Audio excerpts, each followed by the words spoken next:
And as I used to say to Jack, the two cardinal rules of how to do jazz poetry or anything together is less is more, and when in doubt, leave it out.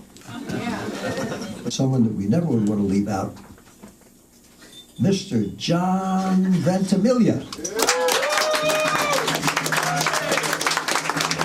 So one night we suddenly went mad together again. We went to see Slim Gaillard in a little Frisco nightclub. And Slim Gaillard is a tall, thin Negro with big sad eyes who's always saying, "Right a Rooney." And how about a little bourbon a Rooney? You know, Frisco, there's a great big crowd that eager, young, semi-intellectuals. They used to sit at his feet and listen to him on a piano, guitar, bongo, drums. And when he gets warmed up, he takes off his undershirt and he really goes. He does and says anything that comes into his head. He'll sing "Cement makes a pooty pooty" and suddenly slow down the beat and brood over his bongos with fingertips barely tapping the skin as everybody leans forward breathlessly to hear him. You think he'll do this for a minute or so, but he goes right on for as long as an hour, making an imperceptible little noise with the tips of his fingernails, smaller and smaller all the time, till you can't hear it anymore, and it sounds terrific. Come in the open door. Then he slowly gets up and he takes the mic and he says very slowly, "Great Arune,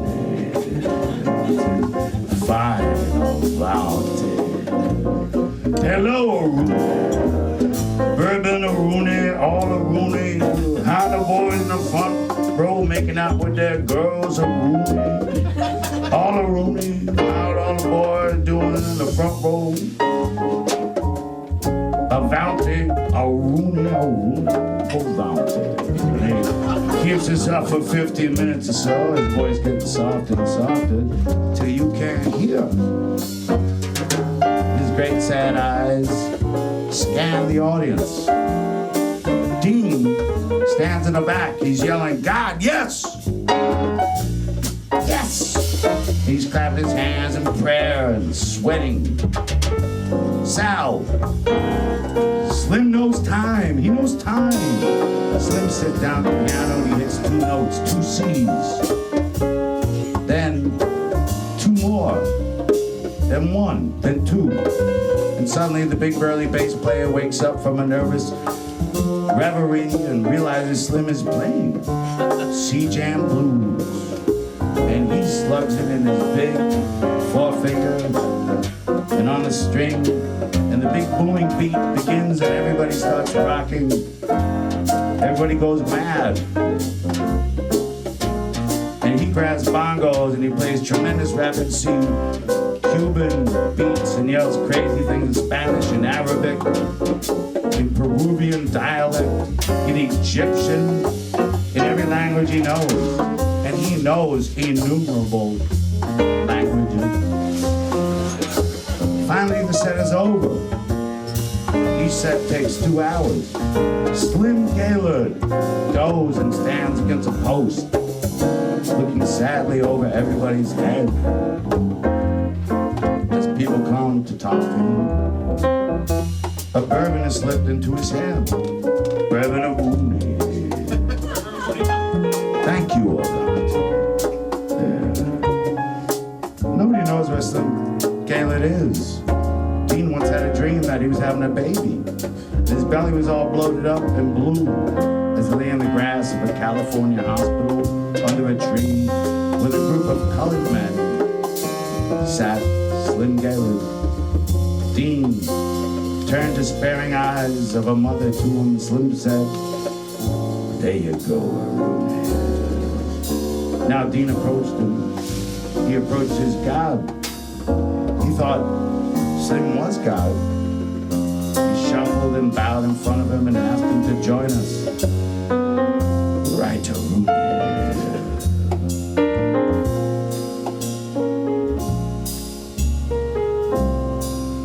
Now he'll join anybody somebody, but he won't guarantee to be there with you in spirit.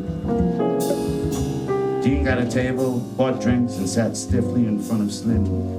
And Slim dreamed over his head. Every time Slim said, "Aruni," Dean said, "Yes." And I sat there with these two madmen. Nothing happened. To Slim, Gaylord, the whole world was just one big Aruni.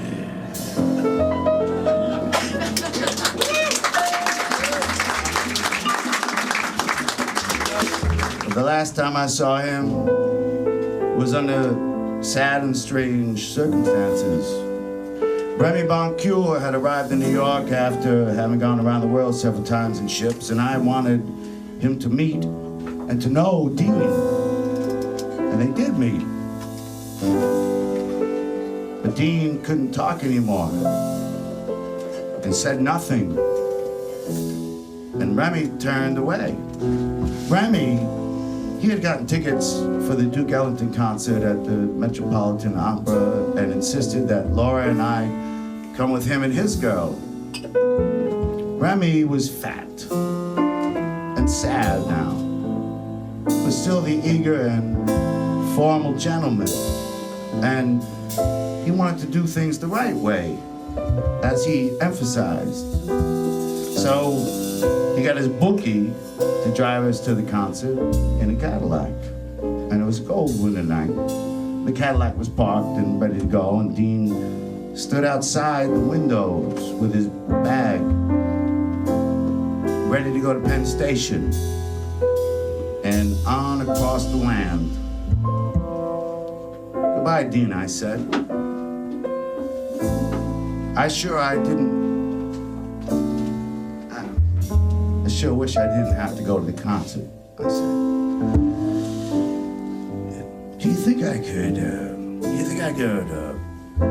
come ride to 40th Street with you?" He whispered. "I want to be with you as much as possible, my boy. And besides, it's so damn cold in this here New York." So I whispered to Remy, but no, he wouldn't have it. He liked me, but he didn't like my idiot friends. And I was gonna start all over again, ruining his planned evenings as I had done at Alfred's in San Francisco in 1947. Absolutely out of the question, Sal. Poor Remy. He had a special necktie made for the evening. On it was painted a replica of the concert tickets, and the names Sal and Laura and Remy and Vicky, the girl, together with a series of sad jokes and some of the favorite sayings of his, such as, "You can't teach an old maestro new tricks." So Dean couldn't ride uptown with us, and the only thing I could do was to sit in the back of the Cadillac and wave at him. And the bookie at the wheel also wanted nothing to do with Dean. So Dean, ragged in a moth-eaten overcoat he brought specially for the freezing temperatures of the East, walked off alone. And the last time I saw him, he rounded the corner of 7th Avenue, eyes on the street ahead, and bent to it again. And poor little Laura, my baby, to whom I told everything about Dean, began to almost cry. "Oh, we shouldn't let him go on like this. What are we gonna do? Old Dean's gone." That's what I said. And I thought out loud and I said, "Hey, he'll be all right." And off we went to the sad and disinclined concert for which I had no stomach whatsoever. And all the time I was thinking of Dean and how he got back on the train and rode over 3,000 miles over the awful land and never knew why he had come anyway, except to see me. So in America, when the sun goes down and And I sit on the broken down river piers watching the long, long skies over New Jersey and sense all that raw land that rolls in one unbelievable huge bulge over to the west coast. And all that road going. And all the people dreaming in the immensity of it. And in Iowa, I know by now the children must be crying in the land where they let the children cry. And tonight, the stars will be out. And don't you know that God is Pooh Bear?